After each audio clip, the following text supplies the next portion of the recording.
Merci beaucoup d'être avec nous ce matin, Julien. Vous êtes Senior Advisor chez Advise. Et Julien, j'ai comme l'impression que la période de doute qu'entourait, qui accaparait l'esprit des investisseurs est désormais complètement révolue, complètement derrière nous. Et je pense que vous allez nous le montrer. La phase, je dirais, de reprise, la phase de reprise de tendance haussière est très clairement engagée. Oui, on a sur le CAC 40, en fait, on est sur des sommets historiques en ce moment, ou quasiment sur des sommets historiques. Je vous ai proposé comme toujours, pour analyser le marché, d'abord une vue un peu longue, reprendre un peu le chemin depuis le point bas du Covid. On voit bien sur le graphique qu'on a deux grandes impulsions. Une première depuis le point bas du Covid jusqu'en janvier 2022. Je vous rappelle qu'à ce moment-là débutent les histoires de ralentissement possible de l'économie. Et puis évidemment, en février, la guerre en Europe. En octobre 2022, on fait donc le point bas majeur de ce cycle, suivant celui du Covid. Et puis on repart à l'assaut des précédents sommets de janvier. Et puis on les a dépassés en début d'année. On les a dépassés un petit peu à l'été, et puis plus franchement en début de cette année. Alors là, maintenant, qu'est-ce qu'on pouvait en fait signaler à plusieurs reprises? Et à partir du moment où on est sorti de la grande zone qui est en bleu de consolidation, qui était entre 6800 points et 7600 points, on devait rejoindre les 8400 points, avec éventuellement un temps d'arrêt à 8200 points.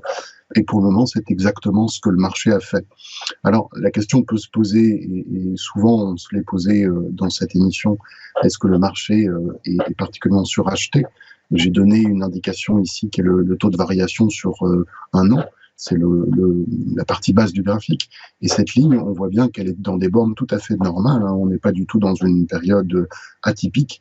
On voit que en regardant les lignes rouges sur cette portion basse du graphique, que quand on va un peu moins bien, on s'approche de 0% de progression sur un an glissant, puis quand on est très fort, on est à 25%. Mais vous voyez qu'en ce moment, la progression sur un an, elle est extrêmement mesurée, elle est à peine à 6 ou 7%.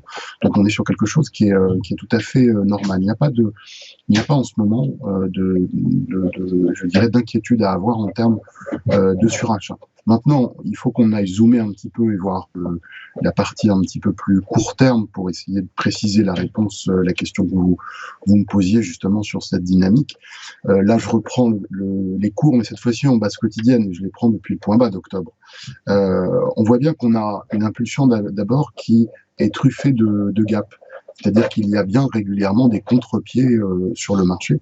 Les investisseurs estiment ils estiment pas. Les investisseurs sont assez chroniquement et régulièrement sous-exposés dans cette tendance. C'est ce que la présence d'un gap atteste.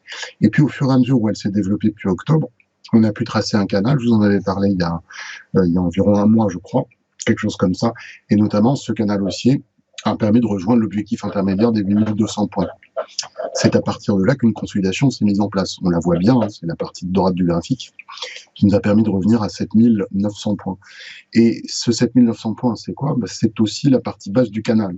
Donc il était logique d'avoir une reprise. Là aussi, je crois qu'on avait évoqué ce sujet.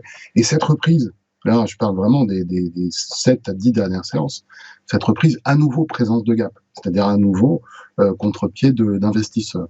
Donc on a en ce moment tous les éléments d'une dynamique haussière, alors à moyen et long terme, ça c'est acté, c'est hyper clair, mais même à court terme, absolument rien ne contredit ça. Qu'est-ce qui pourrait éventuellement... Alors, l'objectif du mouvement actuel, c'est 1400 points, pas besoin de le réindiquer. Qu'est-ce qui pourrait éventuellement poser problème dans cette construction? Alors, première chose, c'est que on est sur la zone des 8200 points, qui est l'objectif intermédiaire et l'ancien point haut. Il serait quand même de bon ton cette semaine ou la semaine prochaine de passer ce seuil, qui confirmerait l'objectif des 8400 points. Et deuxième chose, si ça ne se produisait pas, notamment, attention cette fois-ci au retour sur le bas du canal. Parce que le canal, il a 4 touches parfaites, et il y a bien eu le rebond qu'on pouvait légitimement escompter à 7900 points. Mais ce rebond doit se produire maintenant, doit se développer. Parce que s'il ne se développe pas, ça veut dire qu'on pourrait assister à une forme de maturité, en fait. Et la maturité, eh bien, cette maturité va nous amener probablement à rompre, s'il y a rupture du canal, à enclencher une consolidation un petit peu importante. Alors cette consolidation, moi je ne la prévois pas pour le moment, mais je préfère indiquer aux téléspectateurs que elle pourrait mettre en place en cas de rupture de canal et peut-être nous faire perdre 5 à 7% d'ici la fin de l'été. Voilà. C'est vraiment une indication de signal, de risque en quelque sorte, mais ça n'est pas plus à ce stade, puisque comme je vous l'indique, qu'on soit dans du long terme, du moyen terme ou même du court terme, la dynamique est extrêmement positive. Ok, très clair. Bah écoutez, merci Julien pour ces propos très optimistes.